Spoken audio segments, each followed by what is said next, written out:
Hello friends, स्वागत है आपका आपके अपने लीगल चैनल में। दोस्तों, आज हम एक नए जजमेंट की बात कर रहे हैं जो भी हाल ही में 21 जून को ही फैसला आया है। दोस्तों, ये फैसला जो सुनाया गया है इसे सुन करके आप लोगों को झटका भी लग सकता है, क्योंकि यहां पर यह बोला गया है कि ऐसी संपत्ति जिसमें पूरा पैसा पति ने लगाया उसके बावजूद भी जो पत्नी है उसका उसमें बराबर का हिस्सा होगा, वो बराबर की हिस्सेदार होगी। और यहां पे जो पति की संपत्ति थी उसमें पत्नी को हिस्सा ग्रांट भी किया गया। पूरा मामला दोस्तों ध्यान से समझ लें, क्योंकि यह चीज बहुत इंपॉर्टेंट होती है जब आपका मैट्रिमोनियल विवाद चलता है, आपका मेंटेनेंस का केस चलता है, आपका डीवी का केस चलता है, आपके नाम पे प्रॉपर्टी होती है, आपके माता पिता के नाम पे प्रॉपर्टी होती है या एंसेस्टर प्रॉपर्टी होती है, तो डर मन में हमेशा रहता है कि पत्नी उसमें से कितना हिस्सा क्लेम कर सकती है। और जनरली वो लोग कहते भी हैं कि मैं 50% हिस्सा तुम्हारी प्रॉपर्टी में से ले लूंगी। अब इसमें कितनी सच्चाई है इस पर हमने बहुत वीडियो बनाए, लेकिन ये लेटेस्ट अभी अभी आया है, इसको जान लेना आपके लिए बहुत ही जरूरी है ताकि आप कोई गलती ना कर दो। तो दोस्तों, आखिरी तक वीडियो में बने रहिएगा, पूरी जानकारी लीजिएगा। और यदि आपने अभी तक भी इस नए चैनल को सब्सक्राइब नहीं किया है तो फटाफट चैनल को सब्सक्राइब करके नोटिफिकेशन बेल पर क्लिक कर दें, ताकि हमें मोटिवेशन मिलता रहे कि हम हर रोज आपके लिए इस प्रकार की इंफॉर्मेटिव वीडियोज लाते रहें। अब दोस्तों, हाईकोर्ट का यहां पर जो व्यू था वो ये था कि पत्नी घर संभालती है और पति काम करता है। अब पति मान लेते हैं 8 से 9 घंटे की ड्यूटी करता है, तो जो पत्नी का पूरा काम है उसको उससे कंपेयर नहीं किया जा सकता और कम नहीं आंका जा सकता कि पत्नी कम काम करती है, बल्कि वो बिना छुट्टी के 24 घंटे काम करती है, घर संभालती है, बच्चे पालती है। और इसके बाद यदि वो उस प्रॉपर्टी में हिस्सा मांगती है तो उसे बराबर का हिस्सा मिलना चाहिए, क्योंकि पति भी काम तभी कर पाया जब पत्नी ने घर संभाला। इस मामले में पति विदेश में था, वहां से अर्निंग कर रहा था, तो कोर्ट ने माना कि वो विदेश जाके पैसे भी तभी कमा पाया जब पत्नी ने घर संभाला। यदि पत्नी घर ना संभालती, बच्चे ना संभालती, तो वहां जाके काम नहीं कर पाता। अब ऐसे में कहना कि मेरी पत्नी मेरी संपत्ति हड़पने की कोशिश कर रही है, यह गलत होगा और पत्नी को भी बराबर का हिस्सा मिलना चाहिए।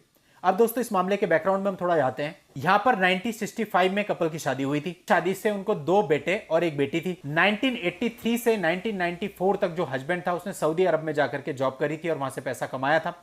और उसने ये कहा कि भाई, मैं चूंकि विदेश में था तो मैं इंडिया में प्रॉपर्टी नहीं खरीद सकता था, इसलिए मैंने अपनी वाइफ के नाम पे प्रॉपर्टी खरीदी, जिसका सारा का सारा पैसा मैंने ही दिया। फिर जब वो इंडिया आया तो इंडिया आकर के उसने एक शिकायत दर्ज कराई। उसने अपनी पत्नी पर आरोप लगाया कि वो एक्स्ट्रा मैरिटल अफेयर में रह रही है और उसकी जो प्रॉपर्टी है उसको हड़पने की कोशिश कर रही है।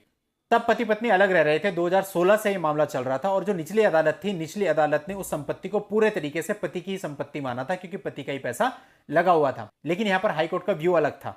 हाईकोर्ट का मानना यह था कि पत्नी ने पूरा जीवन इसमें लगा दिया, घर को संभालने में, बच्चों को संभालने में, तो यह नहीं कहा जा सकता कि उसने कोई वित्तीय योगदान इसमें नहीं दिया है, इसलिए उसका संपत्ति पर कोई हक नहीं है।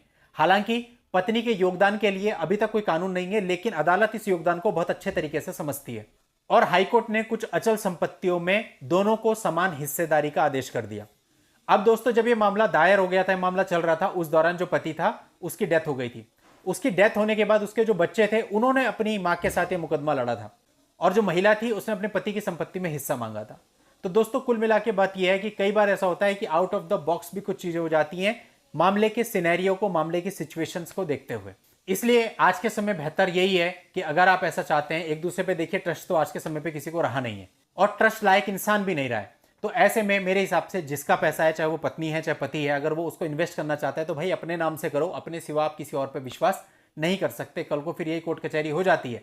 अगर आपका पैसा है तो अपने नाम पे इन्वेस्ट करो, चाहे प्रॉपर्टी में कर रहे हैं कहीं और, ताकि बाद में वाद विवाद की स्थिति ही पैदा ना हो, सालों आपको कोर्ट कचहरी में लगाने ना पड़े, झगड़ों में ना पड़ना पड़े। दोस्तों, उम्मीद करता हूं आपको पूरी बात समझ में आ गई होगी और आप लोगों के लिए इस पूरे मामले का लिंक आपको इस वीडियो के नीचे डिस्क्रिप्शन में मिल जाएगा, वहां जाके आप पूरे मामले को देख सकते हैं। आज की इस वीडियो में इतना ही। नेक्स्ट वीडियो में नई जानकारी के साथ मैं आपसे फिर मिलता हूं। तब तक के लिए goodbye and thank you for watching. Take care.